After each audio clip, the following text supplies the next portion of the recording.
भाजपा की स्वराज संकल्प यात्रा रूपनगढ़ पहुंची है। वसुंधरा राजे लोगों को संबोधित कर रही। मुझे विश्वास हुआ कि मैं तो अकेली नहीं हूं, मेरी पार्टी अकेली नहीं है। हमारे साथ हजारों की संख्या में हमारे युवा हैं, हमारी माताएं बहनें हैं और हमारे सब बुजुर्गों का हमारा आशीर्वाद है। इससे बड़ी ताकत और क्या हो सकती है? ये परिवार की ताकत है। इस परिवार की ताकत को आज दिन तक कोई समझ नहीं पाया। मैं आप लोग सबको ये कहना चाहती हूँ, इस परिवार के अंदर 36 के 36 कौम, हमारे सब मजहब, आप सब लोग ये जब मिलके चलेंगे, सब जात एक होंगे, तो मैं आपको ये विश्वास दिलाना चाहती हूँ कि आप जो सपने का राजस्थान आपने देखा है, उस सपने के राजस्थान को हम मिलके पूरा कर सकेंगे। बस आपको अपने मन में संकल्प लेने की जरूरत है। आज सुरसुरा से मैं होते हुए आ रही हूँ। मुझे याद है कि मैं सुरसुरा में जब रुकी थी, परिवर्तन यात्रा का समय था। परिवर्तन यात्रा वो टाइम था जब कोई किसी को जानता नहीं था, मैं भी नहीं जानती थी। सब लोगों ने मेरे से ये कहा कि ये नहीं है, इधर मंदिरों पे रुक रही है, इधर रुक रही है, जा रही है। मैंने सबको यही कहा कि मैं तो किसी को जानती नहीं, कोई मेरे को जानता नहीं, परंतु हम लोग पार्टी ने आगे किया है, इसलिए भगवान और ईश्वर के भरोसे को लेके हम आगे चलने की बात रख रहे हैं। ईश्वर का आशीर्वाद मिलेगा, परंतु साथ साथ हमारे जो परिवार के लोग बैठे हैं उनका आशीर्वाद और साथ मिलेगा। तो मैं नहीं समझती हूँ कि राजस्थान में इस पूरे परिवार की ताकत को कोई रोक सकेगा। परिवर्तन यात्रा के अंदर आप लोगों ने देखा कि परिवार का कितना शानदार काम हुआ और किस जोरदार तरीके से हम लोगों ने चुनाव जीता। और मैं आपको फिर से कह रही हूँ कि जिस तरीके से अगर आप लोग लग जाते हो, तो इस राजस्थान में जो नया राजस्थान का सपना आपने और हमने देखा है, उस नए राजस्थान का सपना हम और आप मिलकर पूरा कर सकेंगे। वो नया राजस्थान, मैं कभी कभी इतने दुखी होती हूँ माताएं बहनें जब मैं देखती हूँ कि मेरी माताओं बहनों की इज्जत को मिट्टी में रोज मिलाया जा रहा है। मेरी माताएं बहनें सड़क के ऊपर सुरक्षित चल नहीं सकती है। मेरी माता बहनों के साथ, उसकी इज्जत के साथ जो खिलवाड़ होता है, वो पूरे जयपुर से लेके गांव-गांव तक बात फैली हुई है। दूर के लोग भी जानते हैं कि राजस्थान के अंदर महिलाओं के साथ इस तरीके से व्यवहार होता है। और मैं साथ जानती हूं कि जिस परिवार के अंदर हम अपनी बहू बेटी और अपनी माता बहन उनकी इज्जत को नहीं रख सकते, वो परिवार आगे बढ़ ही नहीं सकता है। ये परिवार का आशीर्वाद, उसकी बरकत, उसकी माँ और उसकी बहन, उसकी घर की महिला है। जो अपनी घर की महिला को सुरक्षित रख सकता है, उसका परिवार कोई नहीं रोक पाएगा। वो आगे बढ़ेगा बढ़ेगा बढ़ेगा, कोई रोक ही नहीं सकता है। उसमें आप लोग सबको लगने की जरूरत है। इसी तरीके से मैंने कहा कि जहां क्षेत्र के अंदर 55 साल के बाद हम लोगों को पानी की किल्लत हो, आज मैं देखते जा रही थी रूपनगढ़ के अंदर, मैंने देखा कि बीसलपुर से जोड़ने का काम तो हम लोगों ने कर दिया था।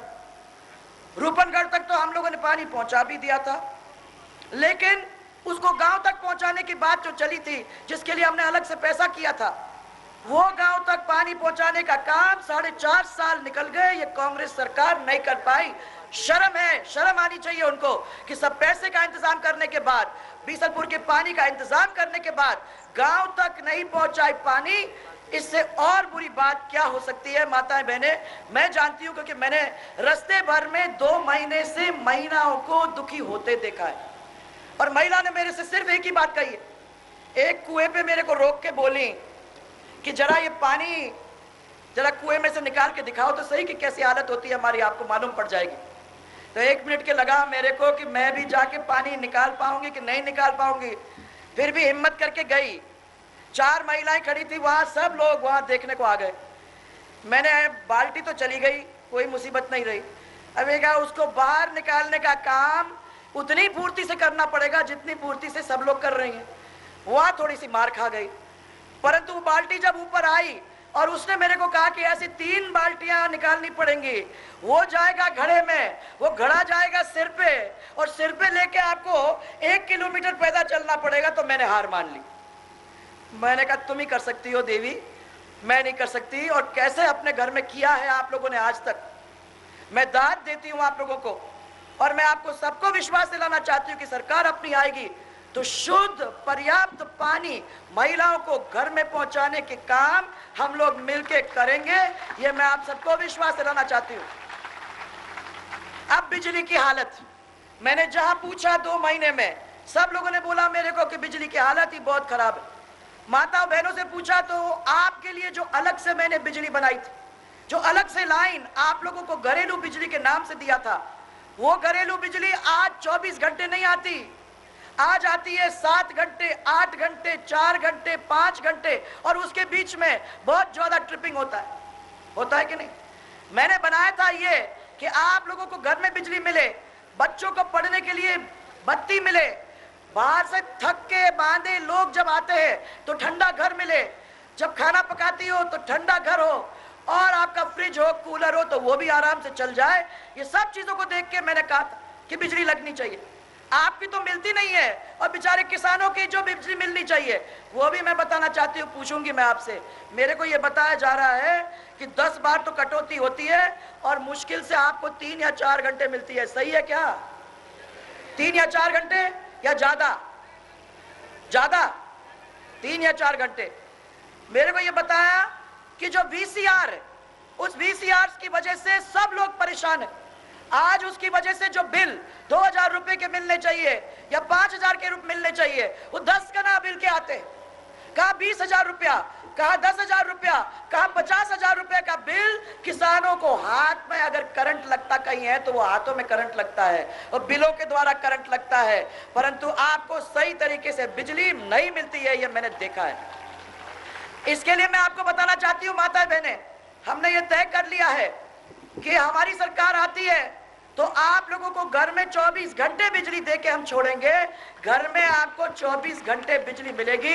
अगर 2 साल और रह जाते ना तो आप लोगों को आराम से बिजली मिलती है, आपको रोने की जरूरत ही नहीं होती। ये मैं आपको विश्वास दिलाना चाहती हूँ। ये घर की बात है। हम क्या चाहते हैं? बिजली चाहते हैं, पानी चाहते हैं, टीचर चाहते हैं हमारे बच्चे पढ़ के बड़े हो जाएं, उनको रोजगार मिले। आज मैं देख रही हूं कि आपके यहाँ सही तरीके से सेकेंडरी स्कूल में 2 साल पहले साइंस फैकल्टी खोल तो दी, परंतु सब्जेक्ट टीचर्स ही नहीं है, तो साइंस सिखाएगा कौन? आपके पास टीचर्स ही नहीं है। मैं देख रही थी, और यहाँ पे तो शिक्षा मंत्री भी यहीं के हैं ना, शिक्षा मंत्री भी शायद यहीं के हैं, और शिक्षा मंत्री यहाँ के हैं कि कॉलेज की मांग ही पूरी नहीं कर सके। तो मैं समझती हूँ कि क्या इतनी छोटी सी मांग, ये आराम से कर सकते थे। और टीचर नहीं है, डॉक्टर नहीं है, आप लोगों को दूर तक जाना पड़ता है। मैं तो सिर्फ ये कहना चाहती हूँ, लंबी चौड़ी बात नहीं, महंगाई, जोरदार महंगाई जिसकी वजह से सब लोग मारे जा रहे हैं। 55 साल का राज, जिस 55 साल के राज के अंदर गड्ढे में डाल दिया हमको इस सरकार ने। 15 साल का राज गुजरात में, और आप देख लीजिए कि गुजरात के क्या हाल है। दुनिया के लोग गुजरात का नाम ले लेके, पुकार के गुजरात को देखने आते हैं। इसी तरीके से मध्य प्रदेश को देखने आते हैं, और राजस्थान 55 साल के बाद इस गड्ढे में पड़ा है। मैं आपको सबको विश्वास दिलाना चाहती हूँ कि जिस दिन हम सब मिलके आगे बढ़ जाते हैं तो राजस्थान का विकास होगा। उस विकास को कोई नहीं रोक सकता। एक नया राजस्थान बनेगा, और उस नए राजस्थान के अंदर जो मूलभूत सुविधाएं आपकी हैं, उन मूलभूत सुविधाओं को हम दे के छोड़ेंगे, और साथ में आपके बच्चों को पढ़ाएंगे, पढ़ा के उन लोगों को रोजगार का इंतजाम करेंगे। जिस तरीके से अपने समय के अंदर 10 लाख बच्चों को रोजगार दिया था, उस तरीके से आने वाले समय के अंदर भी रोजगार देने का हम काम करेंगे। अब जाने से पहले मैं खाली 2 पूछना चाहती हूँ आपसे, सब यहाँ बैठे हुए हैं किसान भाई, मैं पूछना चाहती हूँ कि पाला पड़ा था, ओला पड़ा था, आप लोगों के यहाँ फसल नष्ट हुआ था। मैंने सुना जयपुर के अंदर कि आप लोगों को बहुत अच्छा पैकेज दिया गया था मुआवजा का, मिला आपको? किसी को, पीछे वालों से पूछ रही हूं, मिला किसी को? किसी को नहीं मिला। आपको ये सहकारी का जो ऋण मिलना था 1,50,000 रुपया बिना ब्याज का, किसी को मिला? किसी को नहीं मिला। माताएं बहनें, मैं आप लोगों से पूछ रही हूं, मुफ्त दवाई और मुफ्त जांच किसी को हुई? 1 किलो गेहूं का हिसाब किसी को मिला? अरे ये सब कोई भी काम नहीं हुआ, तो आज रेवड़ी बांटने का काम फिर चालू कर दिया है। उनको लगता है कि वो आपको फुसला के, आपको लुभा के, आपको डरा के अपना काम कर देंगे। मैं आपको कहना चाहती हूं कि कोई नहीं, सब इज्जतदार लोग हैं और सब लोगों ने तय कर लिया है कि राजस्थान को आगे ले जाके हम अपने सब काम करवाएंगे। हमें ये रेवड़ियों से मतलब नहीं है और कोई हमें कहे तुम्हारी इज्जत से नहीं मतलब है। हम चाहते हैं कि हमारा मूलभूत काम मिले, हम चाहते हैं हमें बिजली मिले, दीजिए। हम चाहते हैं हमें पानी मिले, दीजिए। हमारे टीचर हो, हमारे डॉक्टर हो, क्या आप लोग नहीं चाहते? ये क्या कोई नहीं चाहता कि हमारे बच्चों को नौकरी मिले? सब लोग ये चाहते हैं। इसीलिए मैं विश्वास दिलाना चाहती हूं कि अपनी सरकार आएगी तो उसमें बिना भय के एक ऐसा सुराज, एक ऐसा नया राजस्थान, जिस नए राजस्थान के अंदर आप लोग अपने पैर पे खड़े होके और इज्जत की जिंदगी जी सकेंगे, ये हमारी तरफ से आपको संकल्प है। मैं आज ये कहना चाहती हूं कि भारतीय जनता पार्टी के लोगों को बहुत डराने की कोशिश कर रहे हैं। क्या करेंगे? गुलाब जी के साथ जिस तरीके से उन्होंने, और ऐसे व्यक्ति के साथ जिसका रिकॉर्ड सबके सामने है, ऐसे व्यक्ति के साथ, उसकी जिंदगी के साथ खिलवाड़ करने की कोशिश की। क्या सोचा उनने कि वो डर जाएंगे, उनकी पार्टी उनके साथ डर जाएगी? क्या सोचा कि ये जेल जाएंगे तो सब ऐसे ही चुपचाप बैठेंगे? अरे जाके तो देखो, अगर गुलाब जी को जेल में डाला, हमारे कार्यकर्ताओं को किसी ने हाथ भी लगा दिया, जो बिल्कुल पाक लोग हैं, जिन्होंने कभी किसी के सामने ऐसी कोई बात नहीं की है, तो भारतीय जनता पार्टी तो क्या, ये पूरा परिवार सड़क पे आ जाएगा। कोई डरने वाली बात नहीं है। मैं आप लोग सबको कहना चाहती हूँ कि आपने भी वही सपना देखा है ना, सब लोगों ने सपना देखा है ना। अगर देखा है तो इस नए राजस्थान को बनाने के लिए जब आपके ऊपर आएंगे लोग, दबाने की कोशिश करेंगे, तो किसी को डरना नहीं है, किसी को भयभीत नहीं होना। मैं आपसे पूछना चाहती हूं कि इन सब से जूझने की तैयारी है क्या? आपकी है क्या तैयारी जूझने की? अगर है तो दोनों हाथ ऊपर करके बता दो है, और मुट्ठी बंद कर लो। यह हाथ है, बड़ा डरावना हाथ है। ये हाथ महिलाओं के गले दबा देता है और हमारे भाइयों को, बुजुर्गों के जेब काटता है। ऐसे हाथ को खोलो ही मत रखना। तैयारी है और हिम्मत है क्या कि हम लड़े इन सबके साथ? हिम्मत है तो दोनों मुट्ठी ऊपर करके मेरे को बता दो हाँ बिल्कुल है। और अगर है तो हम लोग साथ मिलकर राजस्थान को बदलेंगे। और मैं विश्वास करती हूं कि आगे आगे चलने के लिए हम लोग तैयार हैं। आशीर्वाद और प्यार बनाए रखना हमारे लिए सबसे अमूल्य बात अगर कुछ है तो वो आपका प्यार और आपका आशीर्वाद है। आपने चुंदड़ी बार बार हमें पहनाई, उस चुंदड़ी की इज्जत रखने में हमें कमी नहीं छोड़ी, आपको कभी नीचे नहीं देखने दिया। और आने वाले समय के अंदर आपके साथ ही मिलकर राजस्थान को प्रगति के पथ पे ले जाने का काम करेंगे। इसी विश्वास के साथ आप सबको बहुत सारा प्यार और बहुत सारा आपको आदर। मुझे मालूम है कि आप लोगों का यह प्यार और साथ बना रहेगा तो हम लोग अपने काम को पूरा कर सकेंगे। इतना ही कह के मैं सब लोगों को बहुत बहुत धन्यवाद देना चाहती हूँ कि इस गर्मी में आप लोगों ने यहाँ आके हमारी बात भी सुनी और माता बहनों आपने हमको हौसला अफजाई की और हंसते हंसते की इस गर्मी के अंदर। आप सबको बहुत बहुत धन्यवाद। और इतना ही करो, हम हमारे सबके साथ मिलके चलो और देखो कैसा नया राजस्थान बनता है। सबको बहुत बहुत धन्यवाद। एक जोरदार नारा मेरे साथ, भारतीय जनता पार्टी। माता बहने आवाज, भारतीय जनता पार्टी, भारतीय जनता पार्टी। एक नारा राजस्थान के लिए, जय जय राजस्थान, जय जय राजस्थान। सबको बहुत बहुत धन्यवाद।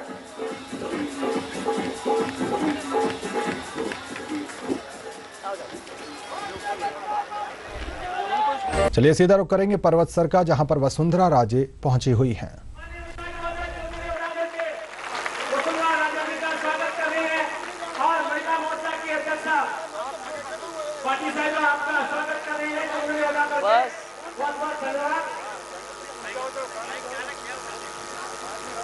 आपका उद्बोधन शांतिपूर्वक सुने, सभी एक दफा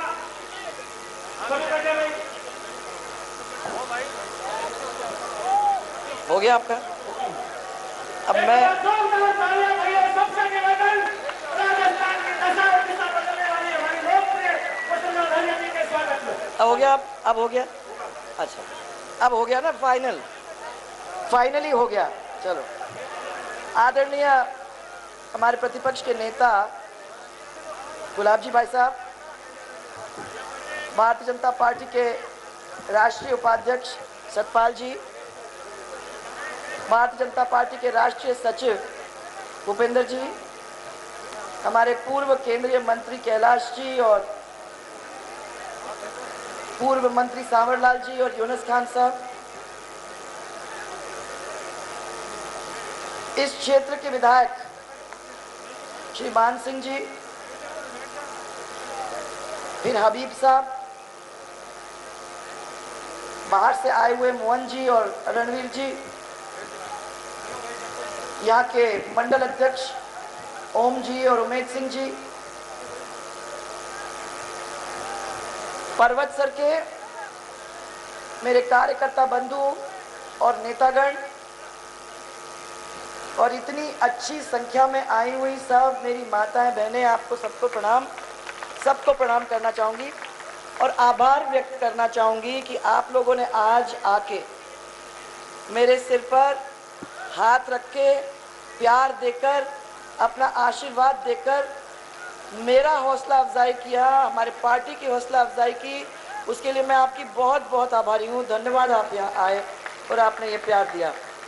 साथ में लगे लगे बैठे हमारे सब भाई और बुजुर्गन, आप लोगों ने तो कमाल कर दिया। जिस तरीके से आप लोगों ने आके यहाँ विश्वास जताया है, अपना प्रेम जताया है और हमेशा जैसे अपना आशीर्वाद दिया है, उसके लिए मैं हमेशा आपकी आभार व्यक्त करती रही हूँ और अभी भी करती हूँ। आपको बहुत बहुत धन्यवाद। मान सिंह जी ने आप सबकी ओर से मेरे को ये चुंदड़ी उड़ाई। मैं तो मान सिंह जी, आपने चुंदड़ी तो उड़ाई पर सबसे पूछा कि ठीक है क्या, ये चुंदड़ी आप लोगों की ओर से आई क्या? इन्होंने तो पहना दी, इन्होंने अपनी औपचारिकता कर दी, परंतु मैं इनसे पूछ रही हूँ कि सब जो बैठे हैं ये मेरा बड़ा परिवार है, इस बड़ा परिवार की ओर से आपने पहनाई है कि अपनी ओर से पहनाई? अगर आप लोगों ने पहनाई है तो मैं तो इस आशीर्वाद से बिल्कुल अभिभूत हूँ और आप लोगों ने जो प्यार दिया, जो हमेशा देते रहे हो, इसी पे मैंने पहले 5 साल निकाले, दौड़ दौड़ के, काम कर कर के, और आने वाले समय के अंदर भी अगर आपका यही आशीर्वाद है तो उस काम में कमी नहीं होने दूंगी। आपको कभी नीचे देखने की ज़रूरत नहीं होगी, ये मैं आप सबको विश्वास दिलाना चाहती हूँ।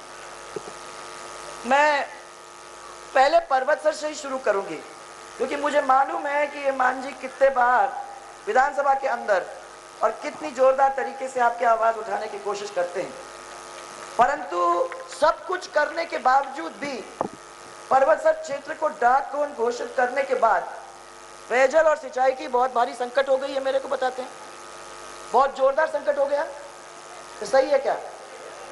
मेरे को ये बताया कि जब हमारी सरकार थी तो उडलानी से पर्वतसर तक हम लोगों ने पानी लाने की व्यवस्था कर दी थी, और फिर वहां की लाइन की मामला बिल्कुल ही बिगड़ गया है। इतना कुप्रबंधन रहा इस सरकार का कि जो पानी पहले से आपको पिलाया जाता था वो पानी के अंदर भी आज बहुत सारी अव्यवस्था है। क्या ये सही है?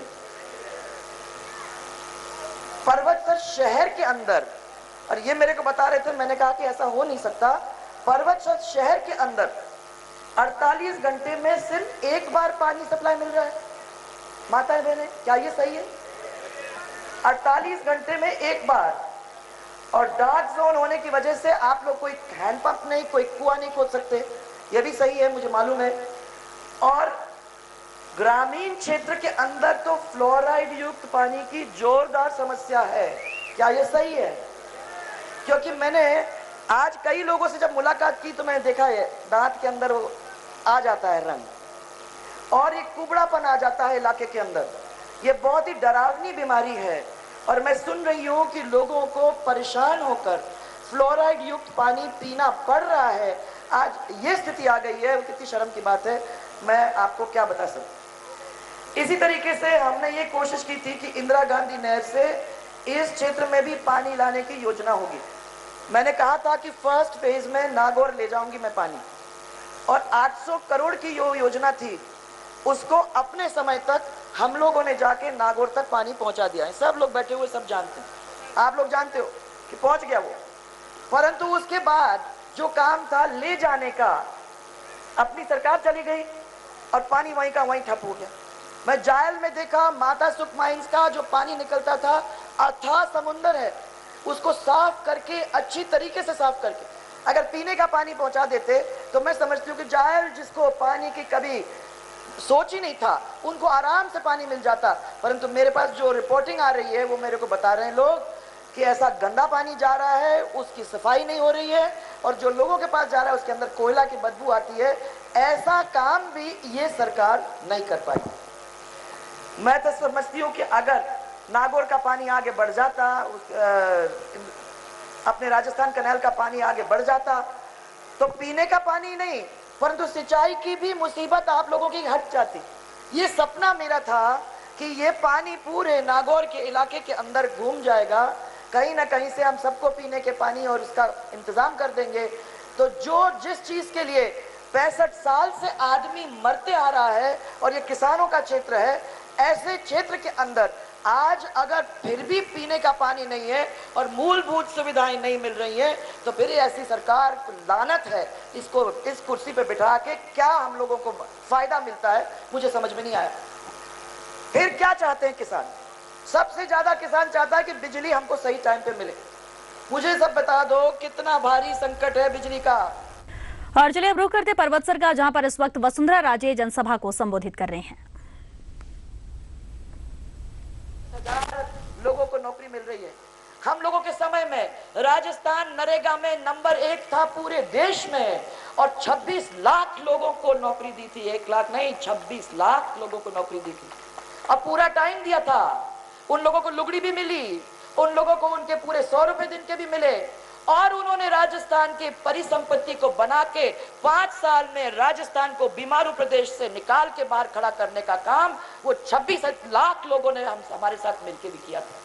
मैं ये पूछना चाहती हूँ आपको, आज अगर नरेगा वालों से बात करो तो वो कहते हैं साहब हमको पैसा ही नहीं मिलता, हमको नौकरी में लगाते हैं, काम पे लगाते हैं, परंतु हमको कहीं 20 रुपया, कहीं 22 रुपया, कहीं 10 रुपया और कहीं मुश्किल से 1 रुपया मिल जाता है। अब बताओ ऐसी स्थिति में हम कौन काम करेंगे, क्या काम करेंगे, और हमें इस सरकार से क्या मिलने वाला है, कोई बताए। ये तो नरेगा का काम। आप लोग सबको मालूम है कि अब तो ये 4 महीने के अंदर उन्होंने तो जो आप चाहे वो देने को तैयार है। आप कह देगो कि सोने का महल बना के तैयार कर दो, कल के लिए वादा कर देंगे। आपको दूध की नदी चाहिए तो बोलेंगे जरा वोट पड़ जाने दो, उसकी दूध की नदी देखो कैसे आती है, पूरे नागौर के अंदर अब दूध की नदी बहा देंगे। मैं ये पूछना चाहती हूँ कि ये पेंशन की स्कीम हम लोगों ने तैयार करके आपको दी थी, जब माताएं बहनें आप लोग सब जानते हो कि भामा शाह को मैं छोड़ के गई थी, इन्होंने कोर्ट में जाके उसको बंद करवाया था। उस भामा शाह के अंदर 10 लाख 20 लाख नहीं 50 लाख राजस्थान के लोगों को प्राथमिकता से उनकी महिलाओं द्वारा, और महिलाओं को 1500 रुपए दे के प्रोत्साहित करके बैंक अकाउंट खुलवा के हम उन लोगों को उनके पेंशन, उनके पैसे, उनके सब जो भी देना था वो सब उसके अंदर देने का काम कर रहे थे। उसमें बीपीएल परिवार थे, लघु और सीमांत कृषक थे, उसमें एससी थे, एसटी थे, 50 लाख आदमी थे, और कार्ड मिल रहा था। उस कार्ड के अंदर आप लोगों को उसके ऊपर 30,000 रुपए स्वास्थ्य बीमा भी मिल रहा था। अब ये काम अगर कर देते तो 4 साढ़े 4 साल तक लोगों को मिलता रहता और लोग खुश होते। ये लास्ट में सबको सुना रहे हैं, अरे आ जाओ तुमको ये भी दे देंगे, वो भी दे देंगे, कुछ भी नहीं मिलेगा भैया। ये तो वही खेल है, बड़े कुंभकर्णीय नींद से जागे हैं ये सब। अब सोच रहे हैं कि भैया 4 महीने बाकी हैं, इन लोगों को सबको लुभाओ, और लुभते नहीं है तो डराओ, और डराने में उन्होंने सीबीआई का साथ लिया है। सीबीआई का आप मालूम है, मेरे साथ तो उनने आयोग इस्तेमाल किया, भाई साहब के साथ उनने सीबीआई इस्तेमाल की, और ऐसे व्यक्ति को चुना जो पूरा राजस्थान जानता है कि वो कभी किसी मक्खी को भी छू नहीं सकता। ऐसे व्यक्ति को हाथ लगाने की कोशिश की, पूरी दुनिया जानती है, परंतु सीबीआई तो सीबीआई है और कांग्रेस पार्टी तो कांग्रेस पार्टी है। उन्होंने तय कर लिया कि गुलाब जी के पीछे हम पड़ेंगे और बीजेपी को डराएंगे, बीजेपी को जनता से अलग कर देंगे, और जनता को डराने का भी काम कर देंगे कि देखो सीबीआई पीछे पड़ जाती तो तुम्हारा क्या हाल होता है। गुलाब जी जैसा व्यक्ति नहीं बच सकता है तो तुम्हारा क्या हाल हो। मैं आप सबको कहना चाहती हूँ कि पूरी पार्टी, हम सब गुलाब जी के साथ खड़े हैं और हमारे कार्यकर्ताओं के साथ खड़े हैं, राजस्थान की जनता के साथ खड़े हैं। अरे छू के तो देखे किसी को। अगर कोई भी किसी को गलत वजह से कहीं बंद करने की कोई कोशिश करता है तो भारतीय जनता पार्टी का परिवार सबसे पहले अपना सीना तान करके आपके साथ खड़े होने को तैयार है। ये मैं आप सबको विश्वास दिलाना चाहती हूँ, किसी से घबराने की जरूरत नहीं है। और दूसरी बात मैं कहना चाहती हूँ कि ये सब आपने मुझे सिखाया। मुझे याद है परिवर्तन यात्रा के अंदर जब मैं यहाँ से सबसे निकली थी तो इस क्षेत्र के अंदर आप सब ने, बड़े बुजुर्गों ने सिर पे हाथ रखा और जो युवा थे उनने कंधे से कंधा लगाकर, महिलाओं ने अपने घूंघट से नीचे से देख के मुझे प्यार करके कहा था कि लड़ो, डरो मत, सब लड़ो। और ये आपका परिवार है, इस परिवार का भला करने का काम अब आपने बीड़ा उठाया है। और मैं आपको ये सबको कहना चाहती हूँ कि आपके ही इस विश्वास और प्यार के ऊपर इतना 5 साल में निकाल सके। हमें और कुछ नहीं चाहिए, आप तो प्यार अपना देते रहो, आप अपना विश्वास बनाए रखो और आप हमारा साथ देते रहो, तो मैं समझती हूं कि राजस्थान का भला हम लोग सब मिलकर कर सकते हैं। किसी ने मुझसे ये कहा कि भैया तुम तो सब कुछ भगवान के भरोसे करती हो। मैंने कहा मैं भगवान के भरोसे और मेरे इस परिवार के भरोसे करती हूँ। ये परिवार मेरे साथ है, हमारे पार्टी के साथ है, तो हम मजबूत हैं। इनकी आंखों में जब मैं देखती हूँ तो मुझे मालूम है कि मुझे इससे एक जोर, ताकत मिल जाती है। आप लोग तो ये ताकत देते रहना, क्योंकि आप लोग बहुत ताकतवर हो। यहाँ की तो महिलाएं भी ताकतवर हैं। और मैं मैंने आपके ये 36 के 36 को हमको साथ लेके चल के और राजस्थान को बदलने का काम करूंगी, मौका दोगे तो। और अगर हिम्मत है तो हमें इनसे लड़ने की जरूरत है। ये कुछ भी कहे, मैं तो इनसे बात भी नहीं, अब रोज टीवी पे कुछ ना कुछ बोलते रहते हैं। मैंने कहा मेरे को ना सुनना है ना मुझे देखना है, मेरे को सिर्फ आपसे मिलना है और आप लोग जो कहते हो उसको जमीन पे लाने की कोशिश करनी है। और मैं आपको वादा करती हूँ कि साफ सुथरा पानी घर पे पहुंचेगा, 24 घंटे बिजली महिलाओं को मिलेगी और जो ये कवाई माता के मंदिर के रास्ते को सही करवाने की बात अभी तक नहीं कर पाए हैं, उसको भी अपन ही करेंगे। आप चिंता मत करना, ये सब काम हम लोग करेंगे। पर मुझे बताओ कि आप तैयार हो क्या? तैयार हो? मुझे बताओ कि हिम्मत है क्या? अरे दोनों हाथ मुट्ठी बंद कर देना। ये हाथ जो है ना बड़ा खूनी हाथ है।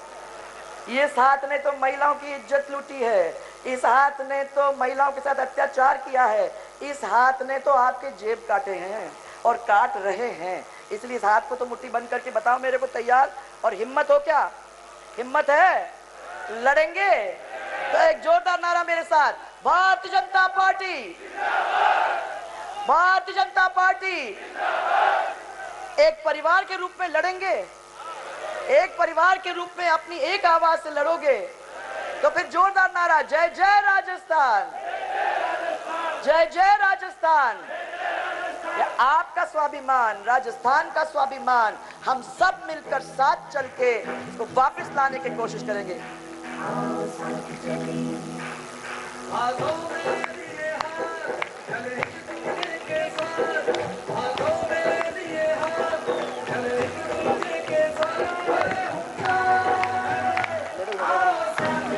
जाओ।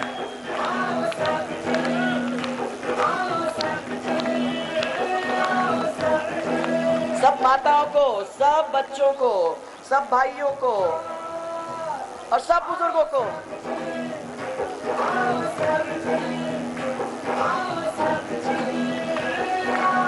चलो अपने हाथ ऊपर करो सब।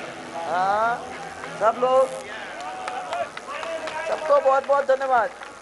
चलो जब दुनिया समझती है वो आकाश बदल देती है और जब आग चलती है तो दिन रात बदल देती है। साथियों, महारानी साहब जो आपके सामने इस मिशन सीधा रुख करेंगे स्वराज संकल्प यात्रा का, जहां पर वसुंधरा राजे बोल रहे हैं।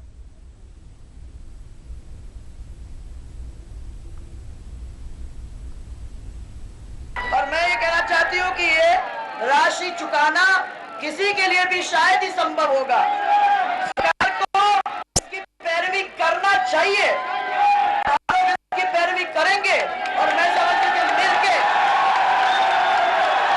मिलके इसको फायदा देने की कोशिश करेंगे। आप लोगों से मुझे आप तो आगे चलते चलो, विश्वास करते रहो। मैंने तो सबको यही कह दिया है कि पेनल्टीज भी देखे जाएंगे बाद में, क्योंकि आपका पैसा लिया। मेरी बात सुन लो, आप अच्छी तरह से सुन लो, अच्छी तरह से बात सुन लो। देखो, जब बिजली आपको मिलती है, सुन लो, जब बिजली आपको मिलती है, ऐसा मत करो, आप लोग शांति से सुनो, ये इनके लिए जरूरी है। जब बिजली दी जाती है और वो सही तरीके से नहीं दी जाती है, तो जो वो बिजली दे रहा है उसको कोई हक नहीं है पूरे बिजली के पैसे उठाने। हमारे सरकार के टाइम में हमने सबको ये कह दिया कि जब तक बिजली सही तरीके से लोगों के पास नहीं पहुंचेगी, तब तक आप उनको ऐसे बिल नहीं पकड़ा सकते जिसमें पूरे बिजली का पेमेंट आप मांगे। जितनी बिजली दोगे उतनी बिजली का पेमेंट होगा। और मैं आज ये कह रही हूं कि अगर मार्बल के माइन बंद करके रखोगे, उसके बाद लोगों को परेशान करके रखोगे और उनसे ये एक्सपेक्टेशन भी करोगे कि आगे चल के वो पेनल्टी भी देंगे, और आपको ये एक्सपेक्टेशन करते हैं, तो मैं ये सबको कहना चाहती हूँ कि ये सरकार की जिम्मेदारी बन जाती है कि आगे चल के वो पैरवी भी करें, और अगर पेनल्टी गलत तरीके से लग रही है तो उस पेनल्टी को भी माफ करने का काम करें। ये दोनों काम जो जायज काम है, जो जायज काम है वो करें। ऐसा नहीं होना चाहिए कि भाई हमारे मन में है आ गई बात तो हम उस बात को ठीक ठीक से सबके सामने रख देंगे। बात वो होनी चाहिए जो जायज है, बात वो होनी चाहिए जो जनता के गले उतरती है, बात वो होनी चाहिए वो जायज है। इसलिए आज सबको मैं कहना चाहती हूँ कि राजस्थान के अंदर हम लोग वो राज लाना चाहते हैं जिसको सुराज कहा जाता है।